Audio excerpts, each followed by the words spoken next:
So we are back, everyone. We are with the Philadelphia Writers Conference blog. I am Uriah Young. We have a special guest on our Skype session.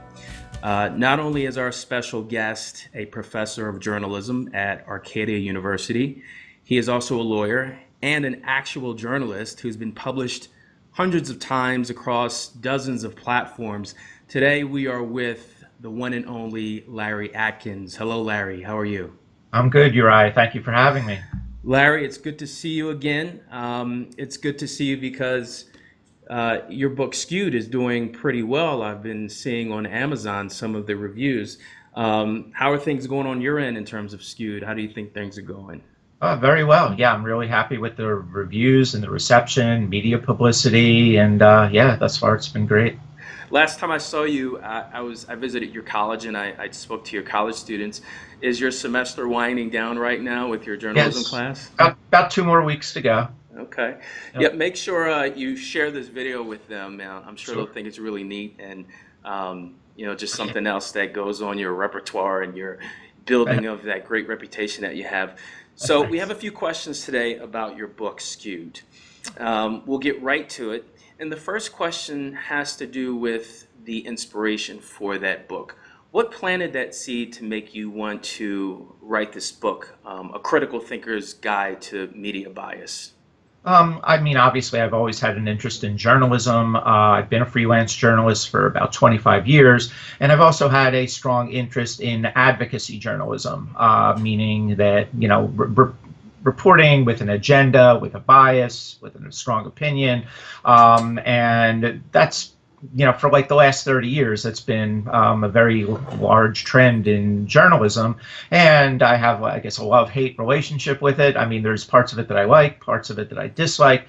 And also in my classes, I teach at Arcadia, like you mentioned, and also at Temple University. And I give them an exercise to watch, like an ABC nightly news, kind of like a straightforward, more neutral program, and then a Fox News show, and then also an MSNBC show at night, and have them compare the shows. And those tend to be the most interesting class, heated discussions. The students seem really interested in it. So I've noticed their interest in that topic over the years, and that kind of inspired me that, there might be a lot of interest in this type of book. Yeah.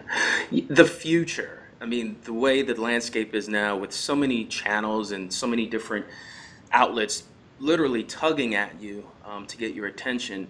And it just seems like the news and the media itself, there has to be some type of filter. And I think your book does a fine job giving people a historical background on how the media has developed since, I think in your book, you went back to the 1800s. So one thing that stood out to me with your book, Larry, is how well organized it was in the chapters, preparing the reader to understand the flow and how it was presented. So my question to you is, how did you go about organizing all of your different chapters? I think there's over 15 chapters in your book. Yeah. Well, I mean, I started out first establishing the concept of advocacy journalism and defining it, and then getting into chapters as far as its history. Like you said, it's nothing new. It actually goes back to colonial times, Benjamin Franklin and Thomas Paine, the Federalist Papers. And so going through that history and through yellow journalism and muckraking era magazines. And then I get into chapters of more current chapters as far as the rise of talk radio and rise of Fox News, MSNBC, then websites, blogs, YouTube, and social media. And so, I indicate, I kind of update the history as far as that goes. And I kind of got into the debate as to whether the media, mainstream media, is liberal, and I kind of gave both sides as far as that goes, and different perspectives. I talked about factors of news judgment, and then I go into the pros and cons of advocacy journalism, the good parts and the bad parts, and then the last chapter, I dedicate about 50 pages to it, is how to be a savvy media news consumer, to how to cut through all of this and interpret and, how to analyze news.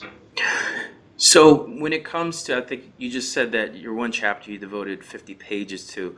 A question that I found interesting, that I'm sure people would be interested to know from a writer's point of view, is because there's so many chapters, we know that um, different topics and different aspects of the media bias probably needs a little bit more focus than maybe some others. So my question to you is, which chapter in your book took you the longest to write, and which chapter in your book was a little bit quicker to complete?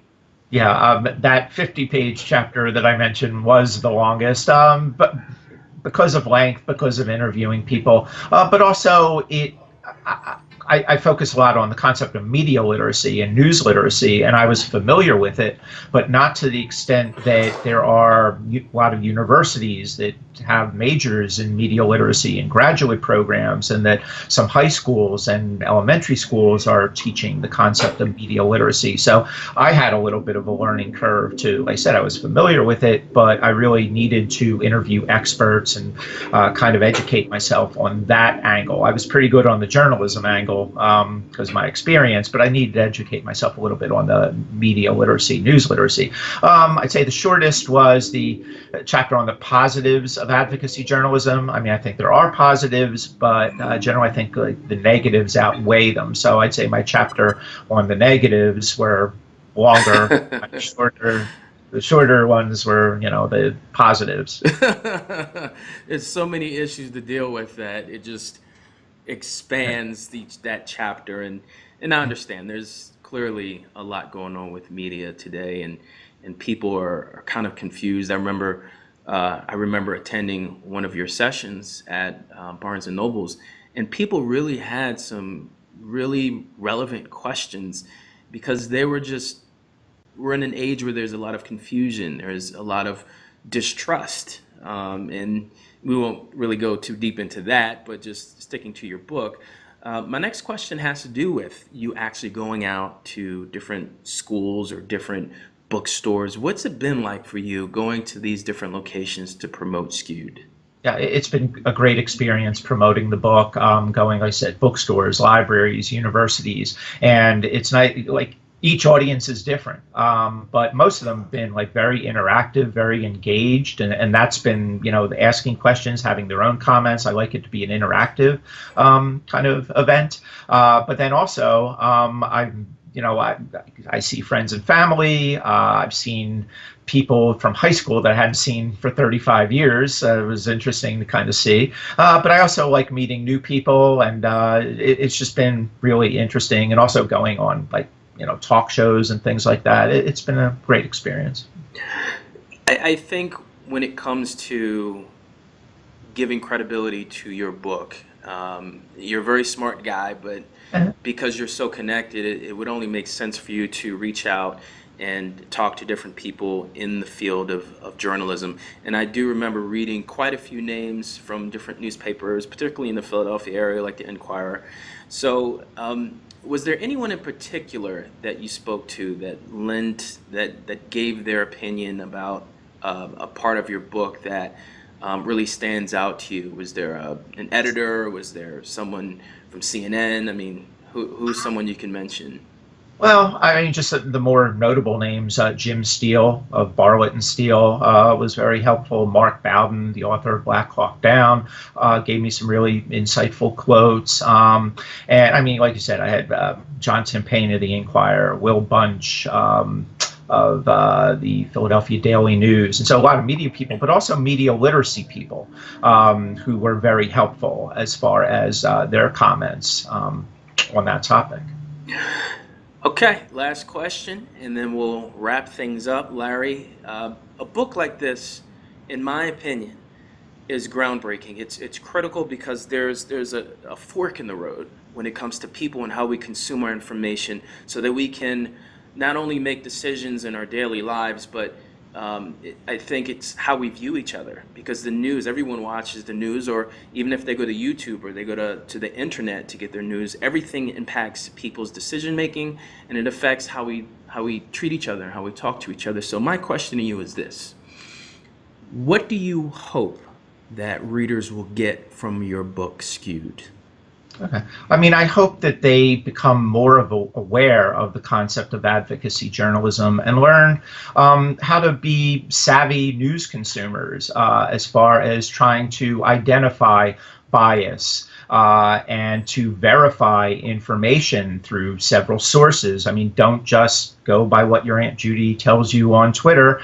Verify the information if it's breaking news. Verify it through the Washington Post, New York Times, through several sources.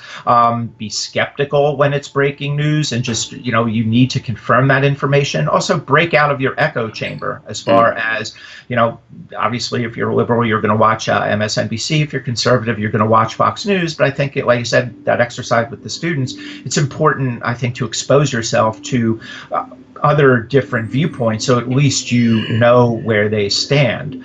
I mean, those are just some of the things to keep an eye out on. Well, thank you, Larry, for being a guest today. We really value your time and appreciate it. Thank you so much. Sure. Thank you, Uriah. Appreciate it. So again, this is the book Skewed, and it's a critical thinker's guide to media bias. The author is the person on the line, Mr. Larry Atkins. You can pick it up on Amazon.com or pretty much anywhere on the internet. And thank you, Larry, for writing this book so that we don't have to rely solely on Aunt Judy on Twitter or Uncle Buck on Facebook. So thank you for writing the book. Okay. And I must share this information because as a member of the Philadelphia Writers Conference Board, myself and Mr. Larry Atkins, we have a conference coming up, a big conference. And it is on June 9th, 10th, and 11th. It is an entire weekend where you get a chance to not only learn from great writers and people in the writing industry, but it's a great opportunity to connect and network with people within the industry. So it's not too late to register. If you go to www.pwcwriters.org, you can register today. With Larry Atkins, this is Uriah Young on a Skype session for the Philadelphia Writers Conference blog. See you next time.